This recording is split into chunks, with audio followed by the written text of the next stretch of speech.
Join UF Hall of Famer and 14-year NFL vet Shane Matthews every weekday as he brings you all you need to know about your Florida Gators, including news, analysis, and opinions with some of the biggest names in sports.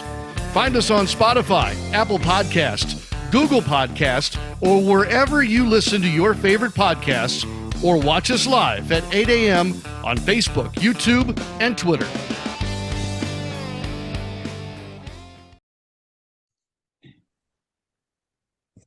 Good morning and welcome to a Tuesday edition of the program. It's Podup with Matthews in the morning from the Crime Prevention Security System Studios, large enough to serve you, small enough to care. We got good old Buddy Martin from the Buddy Martin Show joining us. Second portion of today's show, we'll have Jake Hitt. Jake Hitt will sub for me while I'm headed to practice. And yeah, we need practice. Buddy, good morning. You're on the Titan MR hotline. How you doing, my man? Good morning to you, Shane. Come back. I miss you, man. I miss you. I want to miss you. Good to have you on when you could be on. I did watch part of your ball game, and I know you got some tough work cut out for you, but you'll get it, man. You know what you're doing. Yeah, I mean, we knew. I mean, we're just not a great team right now. Got a long ways to go. There's not a lot of great teams. You turn the ball over, drop punts, miss field goals, things like that to get you beat. But still got 9 more games to go, so we'll see how it goes. Yeah, buddy, what's going on in the Gator Nation right now? I know obviously basketball has been a huge disappointment. Kentucky rolls into town, but the only way the Gators are going to make the tournament is if they win the SEC tournament in Nashville. Yeah, it's not likely to happen. It's a sad ending for Colin Castleton, who has been just a warrior. Both Franz and I wrote about him this week about what a gift he's been. Here's a guy who gave it up everything. Every shot he blocked, every charge he took, every time he dove with the ball. I mean, he was personification of if basketball could have a Charlie Hustle for the Gators, it would have been him. And he's really done a tremendous job. And Kerry just him on his back.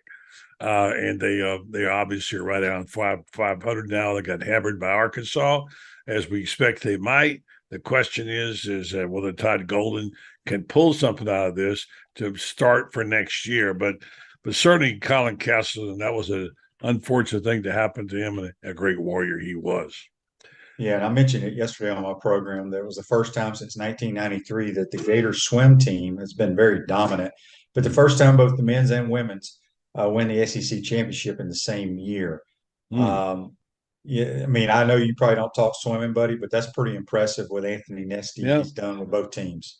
No doubt about it. And Franz wrote about that as well. We've had, obviously the baseball team is off to a strong start.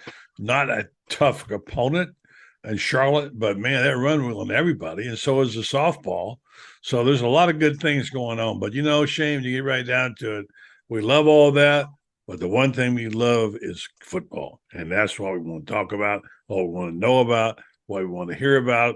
And we haven't heard a whole lot, except apparently there's a new NIL deal, which I don't quite understand yet, where the coaches are going to be able to help participate in the deals. I'm not sure. Do you know how that's going to work? No, so I was going to ask you because I've heard about it, but I've not looked into it.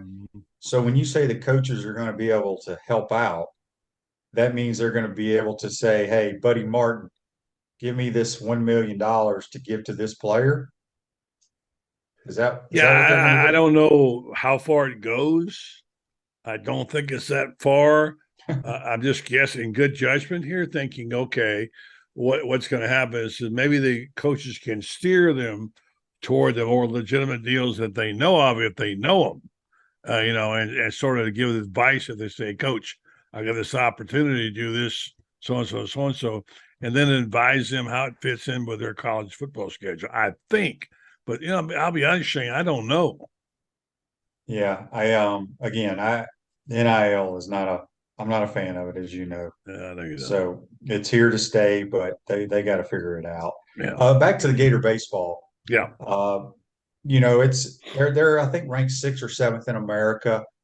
But when you look at this team, and the SEC is a bloodbath week in and week out. We know once they get into conference play. But don't you think this team needs to make it to Omaha? I really do, because Sully's a terrific coach. They got the brand new stadium and they got a lot of things going on, but they got to produce something here. And the SEC is brutal.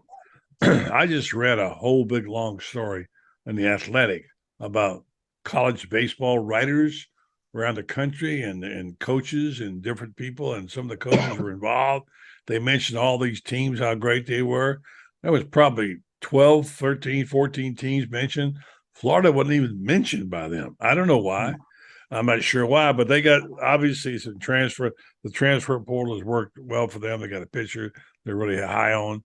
They got some great sticks coming back.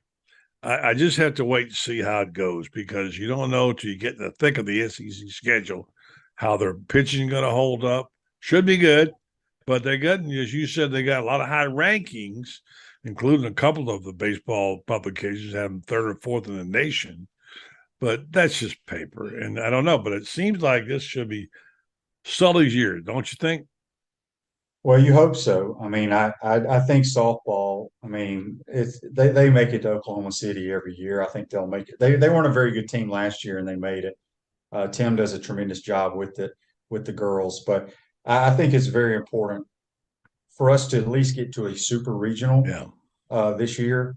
I just know that the last couple of years been somewhat of a disappointment. So hopefully they'll get it figured out and move forward that way. Chris Doring Mortgage, they do mortgage lending right. Help home buyers throughout Gainesville and North Central Florida. Call Chris Doring Mortgage today at 352-244-0840. Speak with Buddy Martin here on the Titan More Hotline. Buddy, let's go ahead and jump into football. Hey, Coach, what's your shirt there? I want to see that. This is something they gave us. It says blood, sweat, respect. It's all the Rock stuff. It's his logo, all his Under Armour, the Rock. Okay. Can you call him Rock now? It's not actually the Rock. Dwayne Johnson. My bad. I thought that's what you Johnson. showed me. Yeah. Okay. Yeah. It was cool. Yeah. I didn't mean to interrupt your train of thought, but I just wanted to know what the shirt was about. And I want to hear more about the league. But it's your show. You go ahead. Well, no, the league is outstanding. Obviously, there's 8 teams. 4 of them are 0-1. 4 of them are 1-0. So we battle again this week, and we go home to Orlando, play Hines Ward's team, San Antonio, the Brahmas.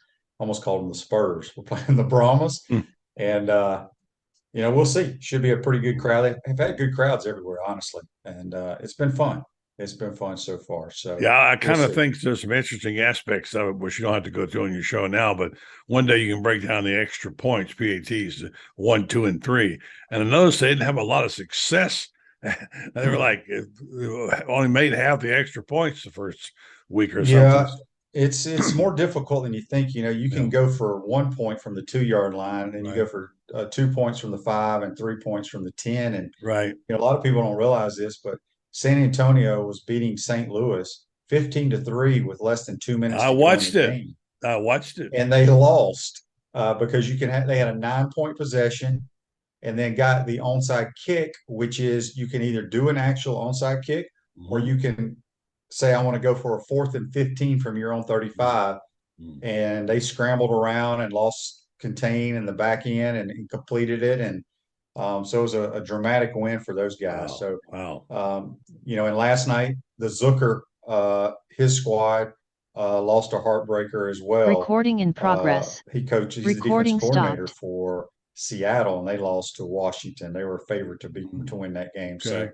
So, it gives people something to watch, something to talk about. Football, how's it feeling to you, Shane? You're back in the saddle coaching. How's it feeling to you? I mean, I enjoy it. I knew we didn't have the roster that some of the other teams did. They have a lot of guys with a lot of NFL experience. We don't. Well, you had the quarterback from Denver and the wide receiver from Denver, right? That's the guy Spurrier. Spurrier had him, right? No. Cody Latimer was a wide receiver for the Broncos. The quarterback? Paxton Lynch was a first-round picker of the Broncos. Well, he had him on the Redskins briefly. No. Am I wrong? No, that was not him. No. Okay. I'm sorry, I got it all mixed. Too much to keep up, but anyway. Yeah, Paxton, he was with the Broncos for 3 or 4 years, went to the Seahawks, and was in the USFL last year. Big 6'7" kid from Deltona, Florida. So we'll see. I mean, we got to play better around him and just a better overall football. Hey, what does it mean when you say Florida, Florida, Florida? We can hear your voice. That's obviously calling out a play. It's a play, yeah. So I don't call the plays. I just relay the plays to the quarterback. Offensive coordinator gives them to me, and then I talk to the players on the field. So, We started the game out well, but then sputtered around, had too many mistakes, but Yeah. that happens. Well, good luck to you, Um, Shane. to the Gators football, I Yes. know the spring game is April 13th, buddy. What day is Yes. first? What's the first day of practice? Do you have any idea? I don't know yet. I'm still waiting to find out. Okay. I'll get that for you next time we're together. I don't have those dates. We're still waiting for the other shoe to drop on the other quarterback he said he wanted to get. And we'll see how the roster rounds up. I read a long article from the Athletic today about the squad, and honestly, I got to tell you, I don't know anything about this team. I mean, I used to know a little bit about Gator football, but I just don't know this team. I don't know. There's not hardly any players. I mean, a lot of the players are gone from last year. The whole offensive line has been remade. We know the quarterback situation. We know Pearsall's back, and it's just going to be. But Shan was going to ask you this, and that is when you start from scratch with a quarterback, and you had that experience both as a player and I assume as a coach, and you start from scratch. How much improvement can you expect in a guy if he comes in the spring and starts in the fall? Well, I think you've seen in college football that some of these guys that have transferred, they've played pretty well right off the bat. Yeah, they did. Um, Why is I've that? heard. Well, I Why? mean, football is football. Now, Yeah. the great thing about it is you get to practice a lot. So let's take Graham Mertz for example, because that's probably who we're referring Mm-hmm. to. Mm-hmm. He's on campus, correct? He's on Right. campus. So he's working out with his teammates. They're doing throwing sessions. He's doing meetings. He's learning the Gator offense, and he's getting to learn the guys around him. So he can do as much as he wants to do with his teammates. And then he'll have a full spring, and then you go back and you do all the off-season stuff in the summertime before training camp starts. So it's not like he's showing up 2 or 3 weeks and bam, got to go play a game. He's got plenty of time to get his timing down, learn what Billy Napier wants out of him. So I've heard nothing but good things about it. Yeah. So I mean, time will tell. I mean, it's all going to come down to winning football games. I mean, that's the bottom line: winning games. I read somewhere or saw it on Twitter or somebody. We have supposedly the sixth hardest schedule in America. I didn't see that. I don't understand that. I don't know how that is. I look at our schedule. Is it difficult? Yes, but I don't think it's that hard. Well, you Again, got, but it comes to games like Utah and well, FSU. okay, That so again, I'm like the only person in America that is not impressed with Florida State. I okay. went into that game. I know you I told believe I me. said it on your show. I said it before the game, and I said it after the game. They're no different than Florida, in my opinion. Yeah. But they only beat, I think, two teams or maybe one team all year that had a winning record. So they lost to the teams that they were supposed to lose to, and they beat guys kind of like them. I Um, disagree with you on one thing. They had more consistent quarterback play. well, I agree with that, but I don't. They didn't wow me, and No, I'm not. Now LSU has a lot of guys coming back a from a lot of successful guys. team. Yeah. Utah is a good team, Yeah. but I don't think their quarterback's going to be playing. He's coming off an No. ACL, Yeah. so I he ain't don't going to know. play against us. Yeah. I don't think Kentucky's great. I don't think they were great last year. I Well, don't think. Georgia, of course, I mean, is. Georgia and Tennessee are going to be pretty Yeah. good. Georgia Yeah. definitely. Tennessee, I'm not sold on Joe Milton at quarterback for them Yeah. at all. So I don't know. I'm in the minority, I guess, I don't look at uh, what these teams are ranked or whatever. I Yeah. just I don't think it's that is difficult as a schedule as people think. But we Okay. got to win 8 or 9 games. That's all I'm saying. I agree with you on that. Yes, for sure. So, buddy, Well, speaking of that, what are your thoughts on, now they're talking about with OU and Texas coming in early, yeah. the so-called three permanent Yeah, I know. opponents. I know. That's You, who knows? I mean, you got to have Florida, Georgia. That's got to be one, obviously, well, right? I think Georgia's definitely there, but I've read Well, reports where the other two, one might be Oklahoma, one might be Kentucky. So you got Kentucky, Oklahoma, and Georgia. See, I think it needs to be Auburn, Tennessee, and Georgia. wow, that's punishment right there.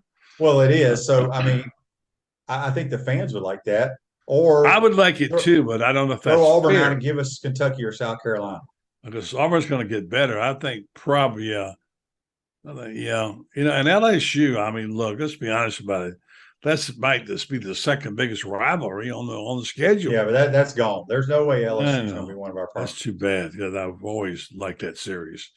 That's the thing I keep hearing being asked in all the talk shows, and nobody has any idea. I mean, Feinbaum says it 3 times a day.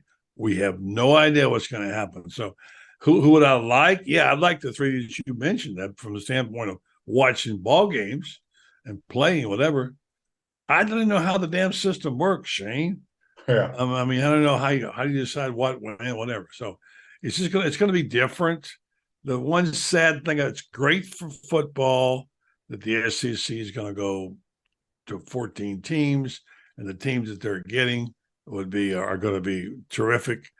Oklahoma and obviously Oklahoma and Texas are going to up the ante.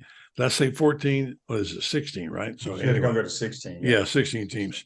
It's great, and it's great for football. It's great for the SEC, but I don't want to see it, as they say, to use a cliche, the baby thrown out with the bathwater. All these great traditions that we have all these years, the games. I know they can't last forever. We start throwing out games like I hated to see Auburn go away. I thought that was a heck of a good series, and you played there. I mean, you know what these games mean. But there are certain games that you just don't touch, and Auburn, obviously, Florida, Georgia is one of those. So we'll see. It's going to be hard to preserve it. Yeah. Are you in the market to buy or sell your home? Darling, we be a realtor with Caldwell Banker, M.O. Paris, provide you fast, friendly, reliable service. Give her a call today at 352-562-1411 to help your dreams come true. A few more minutes here with Buddy Martin on the Titan Tomorrow Hotline. All right, buddy, before we let you go, golf. John Rahm's on a tear, my man. I mean, he is just tearing it up. But have you been watching any golf? I mean, I think the tournament at Riviera is outstanding. I watched every bit of it, and now they're headed this week. They're headed on the Florida swing, correct? Yes, Hondo. Yeah. I'll tell you, Shane, I thought about you on Thursday because golf for just a moment returned to the front page when it wasn't Augusta,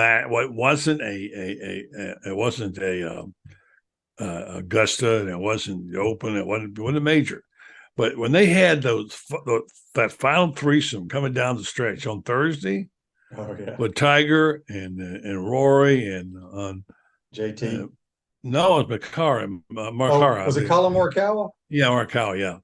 Yeah, he was, by the way, ranked high, and they were coming down and stretch. And Tiger made 3 straight birdies. Man, I think Justin Thomas was that, because didn't he give the whole thing about the female issues?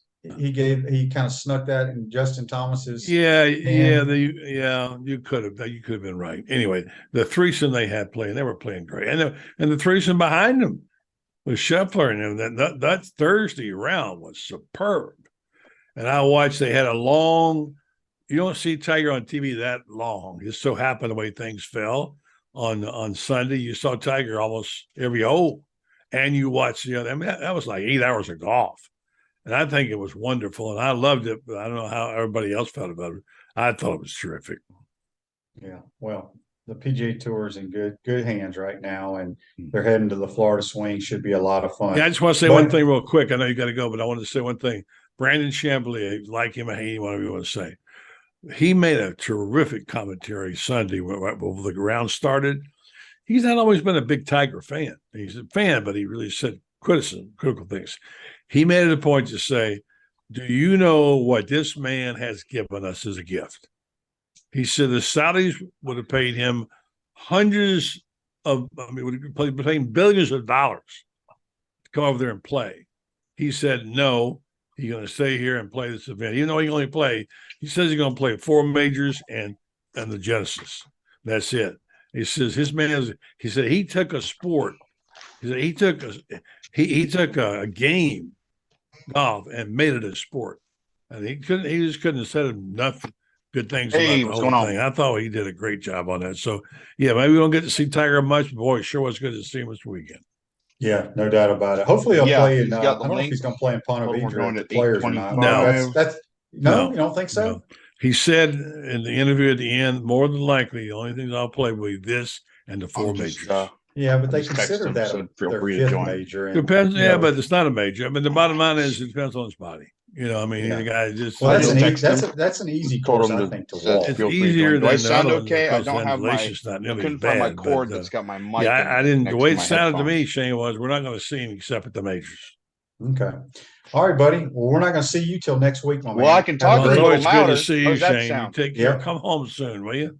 I will, buddy. miss That's you. Buddy Martin. Okay, Join us all on the right. Titan More Hotline. You can see him every Monday through Friday nights around 9 p.m. Eastern Time on Facebook Live. We're going to take our first time out.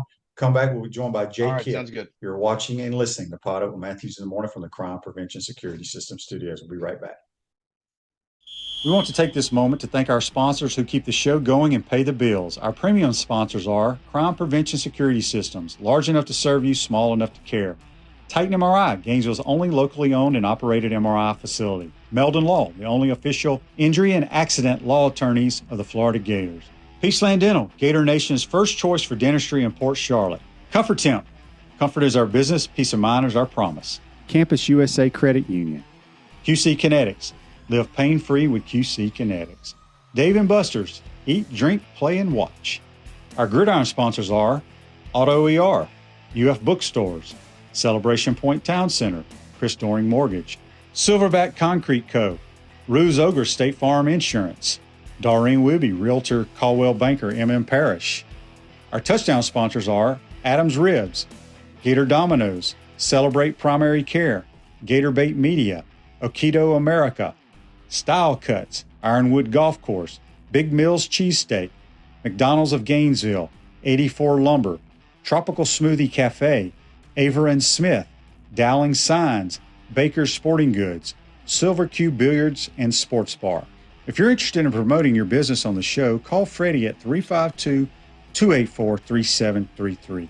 If you like what we're doing here, make sure to follow us and support the businesses that support us. Hi, Steve Spurrier here. You know, making a reservation at my restaurant is easier than a Saturday afternoon homecoming game against Vandy. You don't have to call or email. Just go to spurriers.com, hit the reservation button, pick a date, a number of guests, and a time. It's so simple, I can do it. In fact, I just did. Maybe I'll see you tonight.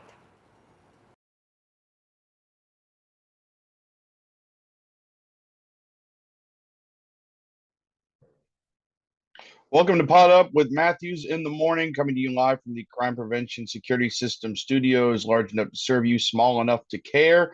My name is Jake Hitt. I am hosting in place of Shane for this second half. We'll be joined by Graham Hall of 24/7 Sports. Apologize for the hot mic from what I've read on the Facebook Live.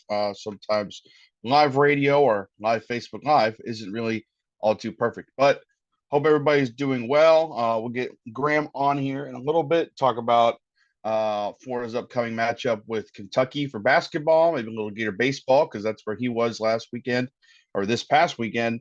Maybe ask him some softball questions too. So there's a whole lot of stuff going on. Obviously, it's the busiest time of the year for sports. Between that and probably the October-November cycle is probably the biggest sports season for most people. But hopefully everybody's doing okay.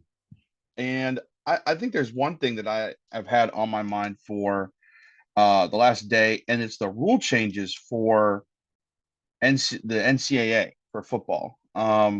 I don't know how I feel about the clock situation. I don't know. That was always, I think most people would welcome the inside 2 minutes it stops, but then it rolls even past the first down every other time. I don't know why they would even think about proposing this, but the rule where even in an incomplete pass, it would still roll. That just feels like high school, like running clock situation and a blowout. I just don't agree with that. And I mean, leave it in the NCAA to not have anything remotely as a good idea. So it's just interesting to see that the NCAA is willing to toy with it a little bit. It's also going to be probably in conflict with all these new TV deals that are happening. You know, the SEC is moving channels from CBS. Everybody's kind of switching around here in the national landscape on television. And the TV is what drives this whole machine, whether it's basketball, baseball, football, any sport. TV is what is going to determine what happens here. And so I don't know how it's going to work with the TV contracts and everything, where NCAA is like, hey, we want people in and out of the building a lot quicker than they are right now. But TV is like, no, we want people watching as long as possible because we need more airtime so we can sell more ads. You know, I don't know. CBS might just add more ad spots out of sight. Oh, looks like Graham here is connecting for us, so we'll get him momentarily. We'll get you a little ad read in here really quick. Talk to you about Ruse Ogra. Ruse Ogra State Farm Office is a team of dedicated insurance professionals ready to help life go right with the right insurance options for you and your family. Visit ograinsurance.com or call them today at 352-240-1779. And now I'm joined by the man, myth, the legend, Mr. Graham Hall of 24/7 Sports. Graham, I was just talking about these rule changes that the NCAA is looking at for shortening games. How do you see that playing in with, you know, the thing that drives everything in sports, the TV aspect of it? It's going to be pretty interesting. I think with baseball, especially, it could backfire, right? Because let's look at some of the changes to shorten the game. The run rule aspect, obviously, and then the pitch clock is the biggest one. That pitch clock out there, in theory, I think it can speed some games up and it will lead to some quicker games. But you can just throw that thing to first and reset the pitch clock, right? So you're going to see, I think, a lot of games maybe drag on a little bit as pitchers just throw to first. And that I think is maybe the backfiring aspect. It makes me think that we're not done tinkering with possible changes to speed the game up a little bit. And I know that that's a pretty divisive topic, you know, because baseball is kind of at a crossroads in a sense where its popularity at a professional level has kind of waned for the younger generation. And part of that may be due to how long the game can run at times. And an attempt to speed it up and get a little bit quicker is going to bring some people in, but it also may drive some people away when you're altering the game like this, and may actually see something like this backfire where you're just going to get a lot more of you know, pitchers firing at first to reset the clock. And it's going to maybe lead to a decrease in steal opportunities. I'm interested to see how it all works out. Let me just say that. Well, what about college football? I mean, it's come out, I think, yesterday about them looking at different ways to shorten the game. They've looked at, you know, for example, letting the clock run up until the last 2 minutes of each half, whether you get a first down or not. They even looked at one to where, and I just mentioned this to our viewers, where even like the clock would run on incompletions. I mean, have you read anything on that? What do you think of how this is kind of contrary to probably what the main money driver for the NCAA is, which is these big television networks? You know, how do you think that fits in?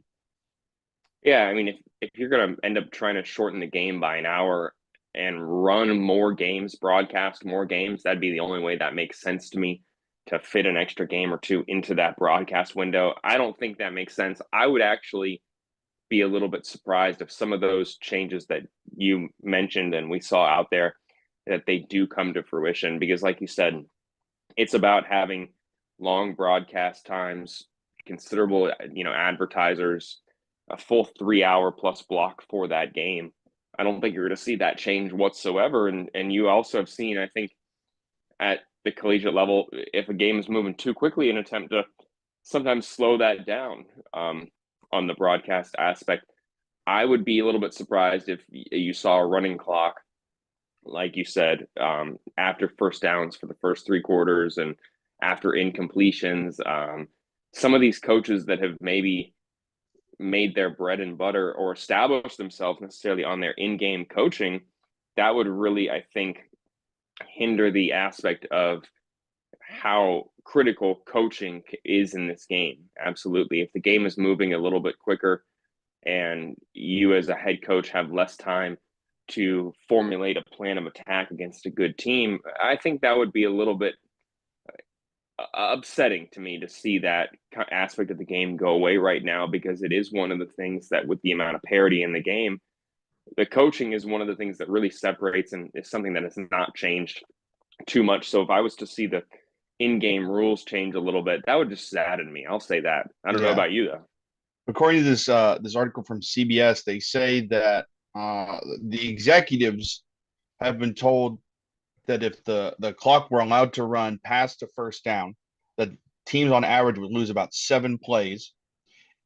But if they were to run after incomplete passes, which the past season almost half of the snaps were passing plays, teams would lose on average 18 to 20 plays, which drastically changes how a game is played, like you said, and how teams strategize. And it kind of, I don't know, I don't want to say it makes it more meaningful, but I think the margin for error is like completely wiped away. Yeah, I would say so too. And especially if you're a team like Florida, that kind of middle of the pack in terms of pace last year, averaging around, 60 plays per game. You just threw out there 7, 18 plays, 25 plays that could come off of their offensive, output. And when you're a team like the Gators that likes to run the ball 60% of the time, that really kind of, I think, decreases your scoring opportunities. It lets you kind of control the football a little bit. And if you're up, you can bleed the clock out a little bit more, but it really takes away, I think, for, nearly 2/3 of your, or 1/3 of your offensive plays.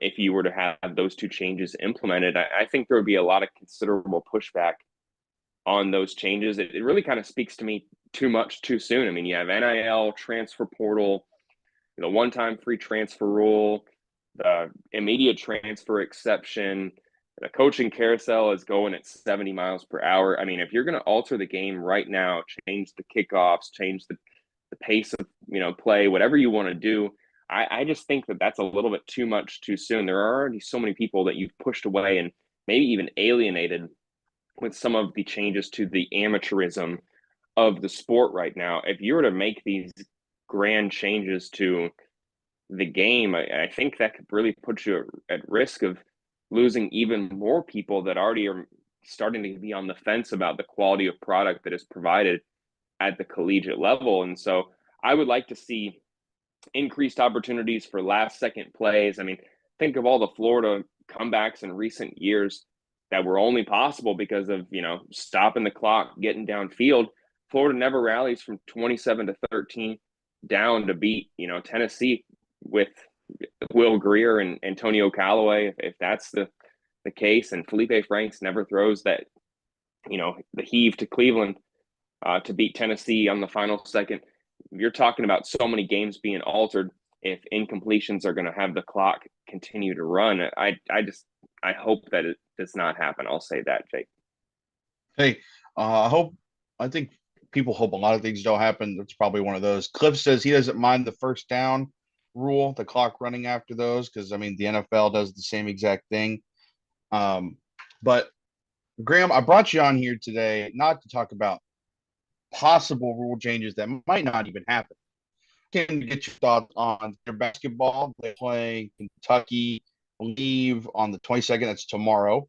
It'll be the first midweek game. I went back and looked at this because I like looking up things. It'll be the first midweek game since 2019 when the Gators played Kentucky on like March. I can't remember. Oh, here it is. I got it right here. On March 9th of 2019, they played on a Tuesday at I don't even remember the time. The leading scorer was Kavarius Hayes with 19 points. They lost 66-57. So, Graham, this matchup, I don't think anybody has any confidence in Florida winning against Kentucky after what happened in Fayetteville over the weekend. Yeah, a little disappointing what happened to Colin Castleton, because this was a team that sitting in the middle of the pack in the SEC, theoretically, if they had run the table, beat Arkansas, beat Kentucky, they got to play Vanderbilt again, LSU, Georgia. If they were to win out, maybe win a game in the SEC tournament, there's a good chance that team would have got a chance to go to the NCAA tournament. Not a guarantee, but they were still in it. After losing Colin Castleton, no offense to Jason Chitobo, no, not to write the Gators off right now, but it's going to be very, very difficult for this team to win out and compete in the SEC for 40 minutes without Castleton, not just from a talent standpoint, but because how much of Florida's offense was reliant on Castleton being there, just in general, whether it was his passing out of the post, things running through him. The ball really ran through him a lot of the time, where the point guard would throw it down there to him. You'd have action. You'd have guys switching, making baseline cuts. And then Castleton, depending on whether he was, doubled or had a one-on-one matchup that he liked, would either pass to an open teammate or take his man to the hoop, try and get a foul, try and get a bucket at the rim. They don't have that right now. Jason Jatobo, his offensive game has improved, but he is not a go-get-you-a-bucket type guy. He's not the type of shot blocker that Castleton was. I mean, Castleton finishes as a top 5 shot blocker in Florida program history. I mean, he had a chance to hit 100 blocks this season before he broke his hand in that game. And I think that it's just a massive loss for Florida. And again, not to write them off, but it's going to be extremely difficult for this team to win their remaining games. They're going to have to rely on the backcourt, which has looked good this year, especially those fifth-year guys and Kyle Lofton and Myron Jones. And then Will Richard and Riley Kugel have looked really, really good for Florida. Will Richard has the ability to play 1 through 4.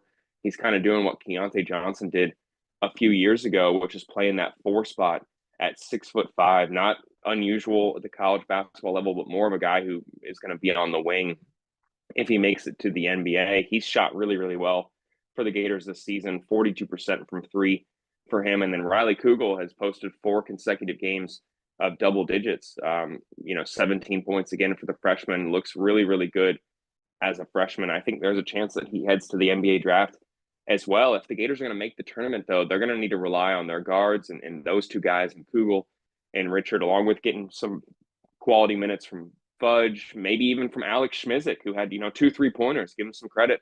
Knocked down 2 3-pointers in the second half there at Arkansas. But they're going to need those guys, along with Chitobo, to step up and produce if they're going to have any chance of making the NCAA tournament. Otherwise, it's a team that is going to look back and say this was a foundational year in Todd Golden's first year, but injuries and kind of the makeup of this team and how difficult the schedule was. That's probably the most important factor, playing a top 50 schedule.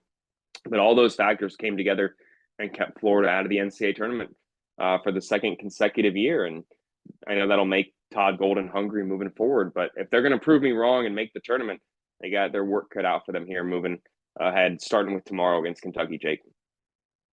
Yeah, you mentioned Riley Kugel. What has it been like to see his growth from the beginning of the year to now?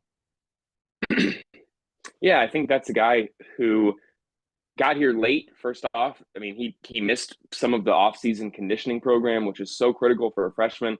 I thought that was going to maybe jeopardize how much he would be used this season. But when the injuries kind of picked up for this Florida team, Alex Fudge goes down. They got to play a little bit smaller. And, CJ Felder leaves the team. Will Richard has to move to the 4. That brings Riley Kugel in to play the 3 for the Gators. He's looked really, really good, has shot the ball confidently. That's, I think, a massive factor. You're a high school promising player. You're used to tearing it up, shooting, 30 points a night regularly. But when you get to the college level, you're rarely going to get an open shot. Someone's going to have to go out there and create that shot for yourself. And he's improved at doing that, getting to the rim and taking his shots when he has an opportunity to do so. He's looked really, really good, knocking him down, has been driving efficiently to the basket, has been taking his guys to the rim. I think he had a lot of success early in that game against the Razorbacks at taking his guy off the dribble, taking him to the rack and finishing at the rim.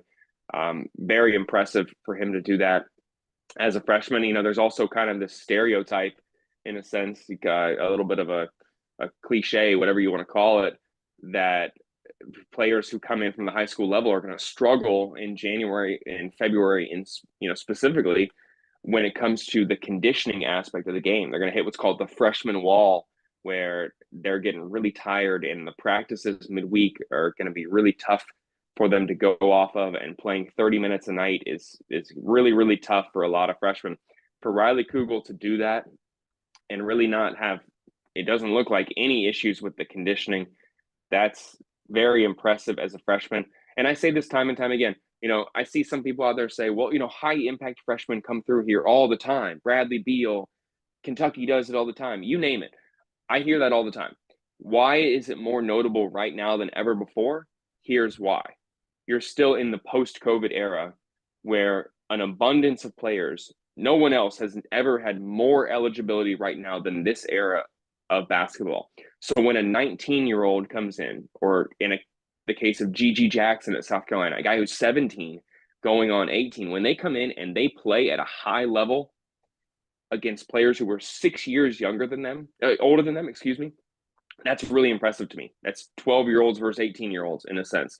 What Florida did the other night against that Vanderbilt team, when Vanderbilt came in here, I know that that's a loss that looks bad on paper, but you had a guy in Riley Kugel who was 19 years old playing against a guy in Liam Robbins who is going to be 24 years old before the NBA draft. I mean, that 5-year, 4-year age disparity that you're seeing in college basketball, that's never been greater right now. So when freshmen come in, especially ones who arrive late, and they score double digits in the SEC and play at a high amount and have success against these older players, that really, really bodes well for their future. It indicates that they have an enormous amount of talent. And I think that you really can't write that off when you see a freshman or even any underclassman, Will Richard, you name it, even Kawasi Reeves. When you see those guys having success at this level right now of college basketball, it's more impressive than it really ever was in my mind, because of how many 23, 24-year-olds are out there still playing this game right now that we love. So it's really, I think, notable when you see a freshman, not to kind of ramble here a little bit. I hope people appreciate what Riley Kugel is doing. Who knows if he returns next year, because of how everything he's doing is impressive. You're seeing NBA scouts take notice a little bit. He may not return next year if a team wants to take him and give him a shot to develop in the NBA. And that wouldn't surprise me after seeing what he's done this season. Right. And I mean, how do you see them matching up against Kentucky? It's a tough matchup. I mean, if you had told me a month ago, I would say that this Florida team had a really good shot against Kentucky, because the Gators, if they can start well on the offensive end, get a little bit of a quick start, and if Colin Castleton can do what he did against Oscar Tshiebwe the first time they played the Wildcats in Lexington, I mean, he held that guy to 2 of 14 shooting, just 4 points. That one of the best players in the SEC, one of the best rebounders, and a guy who finishes a lot around the rim. They would have matched up pretty well if the Gators could just score and avoid one of those slow starts.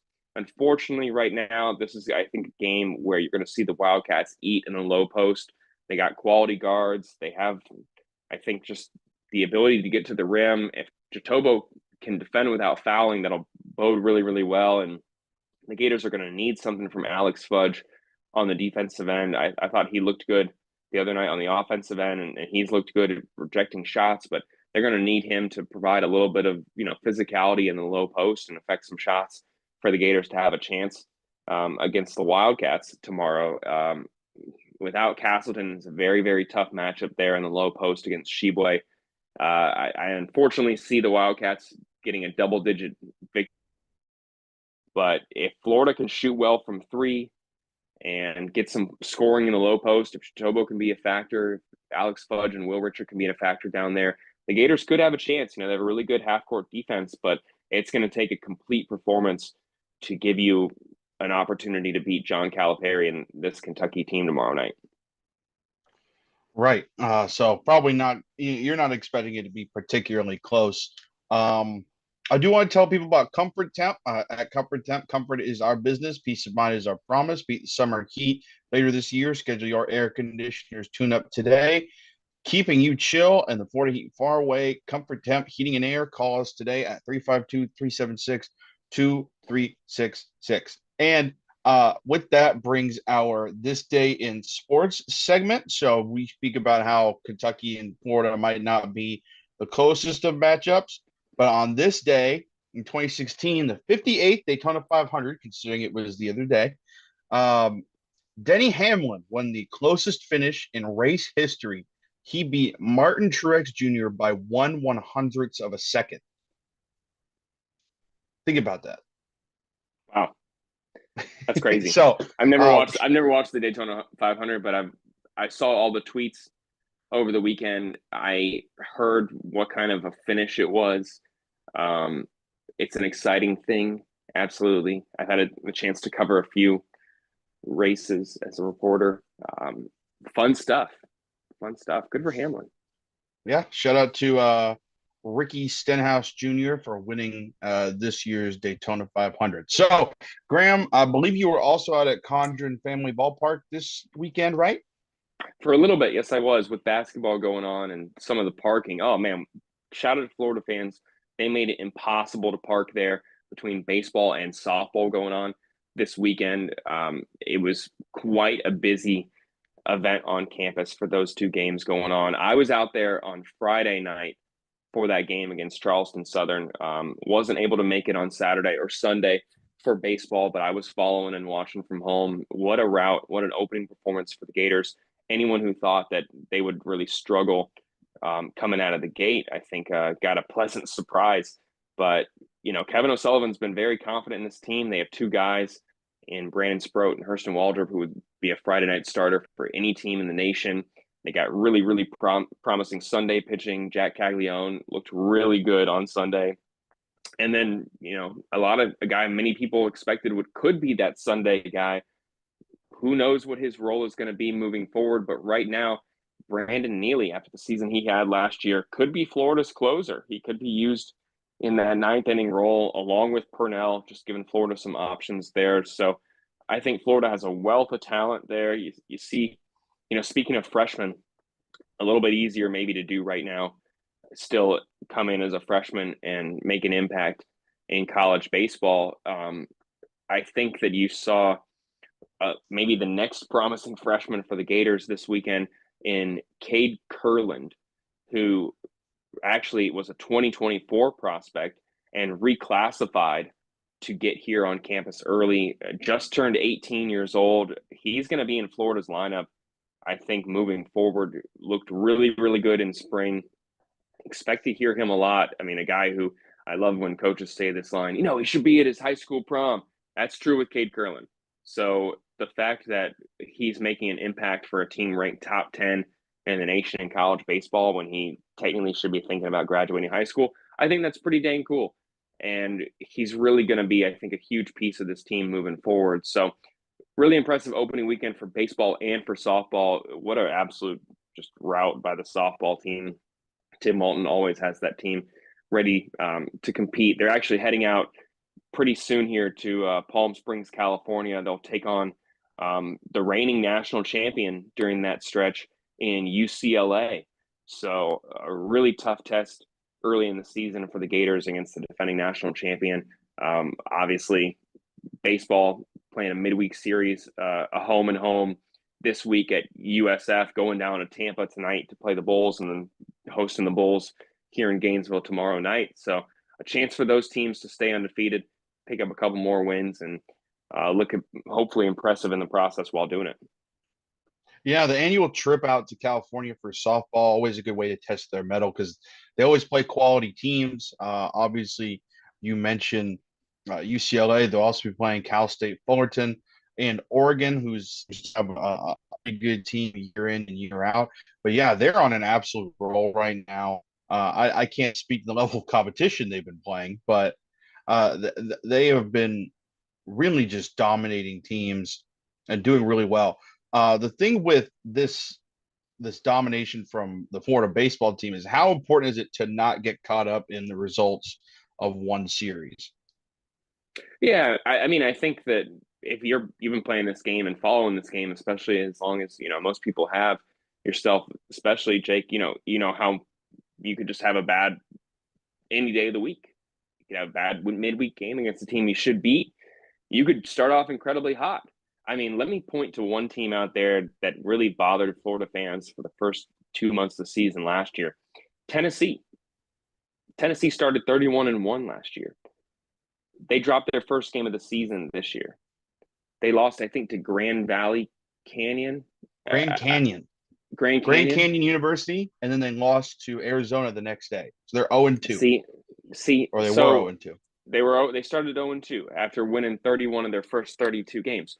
So absolutely, before SEC play, you're going to lose some games. I mean, everyone remembers when Florida opened the season dropping 2 or 3 at Miami and how that kind of hung over this team. You don't want losses to hang over your team. Absolutely not. You want to benefit from the wins, and when you lose a game, you want to address what went wrong, what led to it. If it was an error, cold at the plate, didn't have the pitching down the stretch, was it a defensive lapse, whatever it was, you want to feel like you can address it this early in the season. I mean, this is the time to experiment with your order. This is the time to see who's going to come out of your bullpen when. This is the time to see how your guys communicate in the outfield. I mean, every single thing. Florida has several guys capable of playing multiple, positions in the infield. Guys like Derek Fabian. This is the time to maybe move them around against quote unquote inferior opponents and see what they can do, work out the kinks. If you pick up a loss or two in the process before SEC play, who cares? As long as you, I think, get right whatever is wrong with your team before SEC play, that's all that matters. Kevin O'Sullivan's been doing this too long to panic at this stage. He panicked over the summer and over the fall if it was worth it. And by now, if you were panicking then, you're pretty much panicked out in my mind. You know what to expect. He's high on this team, and what comes with that is being confident that you can address whatever unfolds, whatever, unfortunately, injuries occur. They're confident that they have depth. They're going to get guys back this season around SEC play. Pierce Coppola is one that comes to mind, especially. This is, I think, a team that should get better down the stretch as long as they can maintain this groove. And if they do that, I mean, sneaky good. I think a lot of people maybe have not given Florida the championship consideration that they might deserve. But I mean, look at the makeup of this team, from Wyatt Langford to the pitching, like I mentioned. I mean, it's hard to look in a weakness right now and say this is what is going to hold this team back. Obviously, that could change at any period, but right now, this team looks really, really good. It was one of the more impressive opening weekends that I can remember, Jake. Yeah. Well, I mean, look, you had a lot of guys who opened their season really strong. I mean, Ty Evans hit 600 over the weekend. He went, 6 for 10, had 4 doubles in 3 games, scored 3 runs, 10 RBIs, 10 total bases. He got an OPS that's on base plus slugging of 1.667 or over 1,600. That's pretty crazy. BT Ryapel hit 500. He was 6 for 12. He had a home run. Josh Rivera, really good start for him too. Hopefully he can stay a little consistent because he was kind of hot and cold last year. He went 500, but he only went 3 for 6. So another big one that I really liked was Tyler Shelnut, out of this transfer out of Santa Fe. OPS of 1,500 over the weekend for the boy. And that's really great to see a guy coming from junior college and just absolutely unloading. Had his first career home run with the Gators too over the weekend. So I think a lot of promising starts from guys going forward. But one thing you mentioned too is that Brandon Neely coming out of the bullpen. He had 11 relief appearances last year. And then Florida had some trouble with their starting rotation. Obviously losing Hunter Barco didn't really help them. So I really thought Brandon Neely would challenge for that Sunday spot, like you said. And they ended up moving him to the bullpen, where I thought they would probably put Caglione since he was coming off Tommy John. But Caglione had a very good start for them, probably the best start out of the 3 starters in this opening series. So it's going to be interesting to see how that rotation kind of keeps going. Because like you said, he's going to tamper with it, and kind of find the right pieces and where they all fit. But really good, promising start for the Gators this year. And they'll play USF, like you said. They have played USF last year. It was like May 3rd, and they beat them very, very handily. This will be home at home. And what do you think? Are you gonna do you think it's going to be kind of the Billy Moult's team will put up more of a fight than last time? No, I don't. I think that it'll be a run rule game, and Florida will be able to get back on the turnpike, hopefully after just 2.5 hours, and run rule in the Bulls.